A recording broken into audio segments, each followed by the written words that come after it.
Oh, hello there.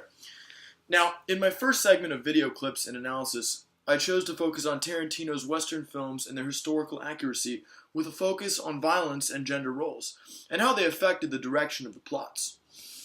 Through further analysis of these films, it is evident that violence is the catalyst that Tarantino uses to challenge the societal expectations of masculinity and to what gender those traits must pertain to.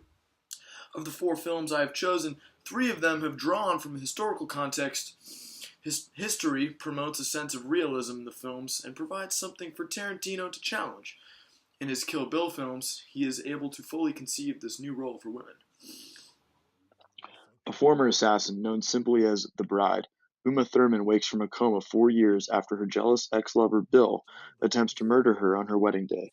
Fueled by an insatiable desire for revenge, she vows to get even with every person who contributed to the loss of her unborn child, her entire wedding party, and 4 years of her life. After devising a hit list, the bride sets off on her quest, enduring unspeakable injury and unscrupulous.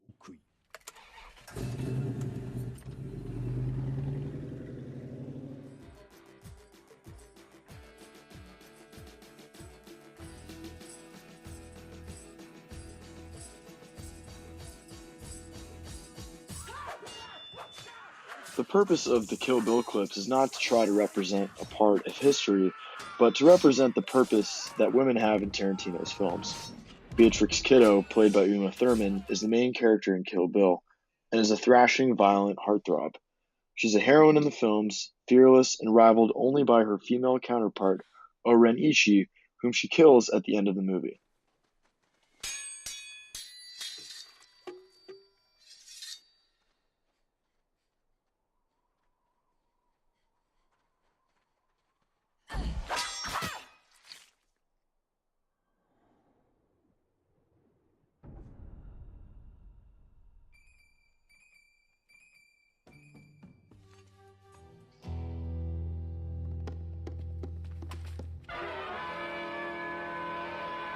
Freeze, Mommy. Bang, bang. Oh. Oh. She got us, baby. Mom got us.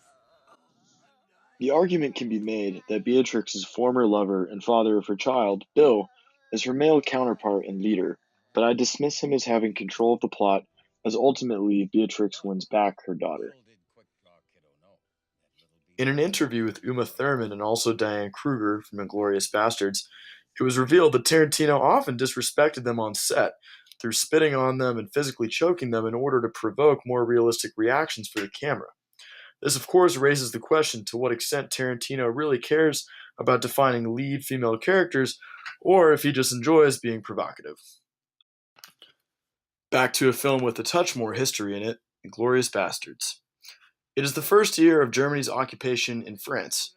Allied officer Lieutenant Aldo Raine, played by Brad Pitt, assembles a team of Jewish soldiers to commit violent acts of retribution against the Nazis, including the taking of their scalps.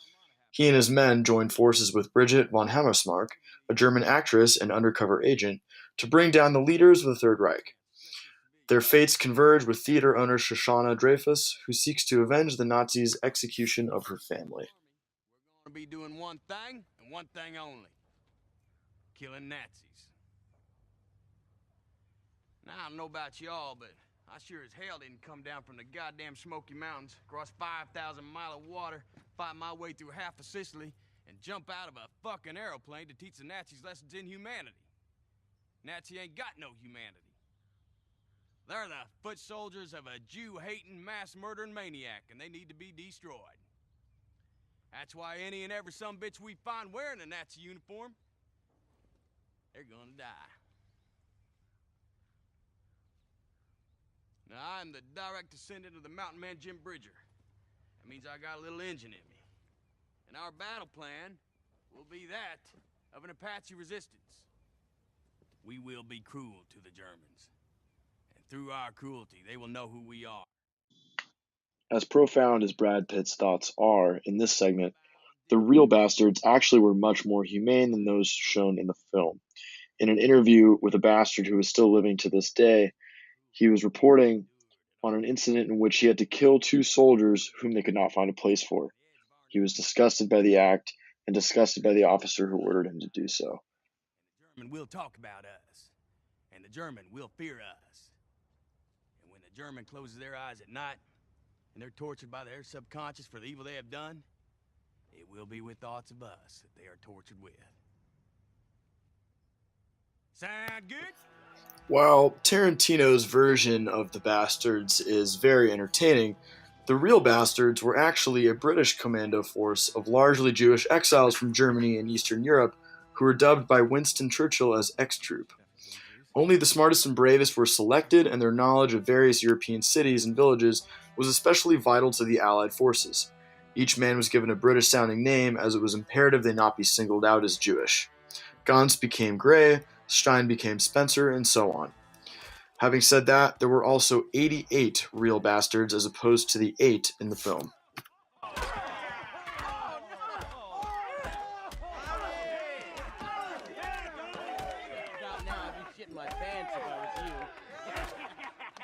Teddy fucking Williams knocks it out of the park. Fenway Park on his feet for Teddy. Fucking ball game. He went. Masculinity in film dates back to John Wayne films in the mid-20th century America, where the male is always the center of attention. Women, on the other hand, are used as complements to the dominance of men. They're the supporting cast. These films set the precedent of male dominance in film.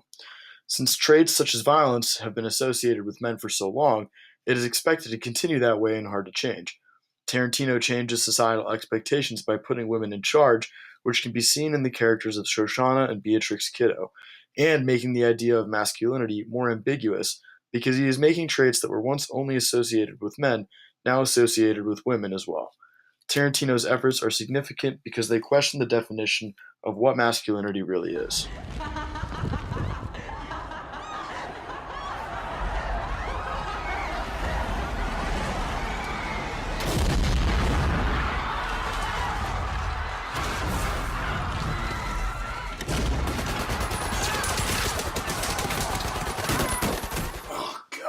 Where's the ashtray? Oh, God! Hey! Anyways, thus far, I have established that Tarantino does not depict history accurately, and that is clearly obvious to many of you. He does, however, create a landscape in the film that criticizes contemporary ideas and themes. The historical background in the films serve the purpose of creating contrast, and perhaps it will continue to do so as Tarantino makes more films.